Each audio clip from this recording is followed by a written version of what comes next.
everybody and welcome back. This is a really late review, and I'm sure everyone by now has talked about this one, but I had a really good time with this and I just couldn't help myself. I wanted to share the love in this one, even if it's only a little. So if you enjoy this video, leave a like, subscribe, all that, and let's dive in. So here we have Ember Lab, bringing us a small-scale action-adventure game, following the events unfolding in a small village in the mountains. Our heroine, Kenna, is a young spirit guide whose job it is to help those who have deceased move on. She follows a series of clues and trials which lead her to a bigger understanding of what happened in this village and why there's nobody here anymore. Off the bat, this game is stunning. The way I like to describe Kenna Bridge of Spirits is that it has all the feeling and charm of a Studio Ghibli title, whilst having visuals and design of something straight out of a modern Disney movie, similar to something like Raya and the Last Dragon. The story is centered around this village surrounded by lush green forests and tall snowy mountains. Looking at this from an artistic design, you get this incredible environment and lighting. Looking at rays of light break through branches of the trees and plants and flowers swaying. This is very much an exploration game, and rightly so. The places you visit were just mesmerizingly beautiful, and it made the exploration feel easy and addictive.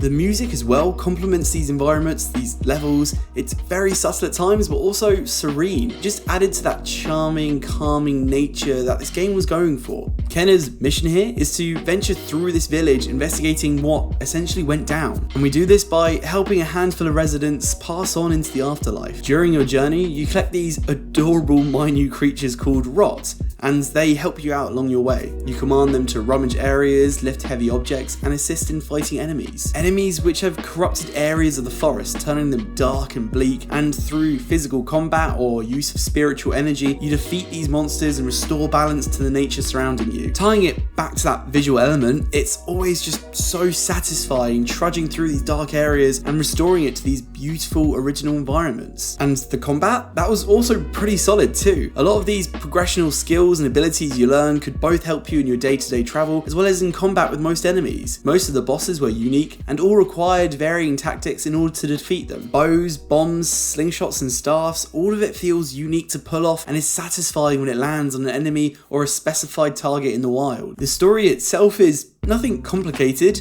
a few bits of dialogue dotted around the main levels, but most chunks of story came from completing the main environment. So you essentially got these 5 or 6 chapters and 5 or 6 good cutscene moments. It's a little bit of a short game. I completed the main story and most of the side quests in about 10 hours, but I do think it complements the rest of the game. The combat is refreshing and updated enough to keep you doing new things all the way to the end of the main story. If the game was longer, it may have become a bit more stale, I'm not so sure, but the fact that you can jump into this, have a great calming experience, and it not take you a fat humongous chunk of your time to finish is a real big plus. I really recommend this one for you. If you, as a whole, enjoy action adventures with a more naturistic setting, things like, Legend of Zelda, then this is right up your alley. I had a really great time with this, and I'd be happy to see more of this in the future. But, the game's been out for like 6 months now, so I'm sure most of you guys have already seen what this game has to offer. If you have played it, then what are your thoughts? Let me know down in the comments below,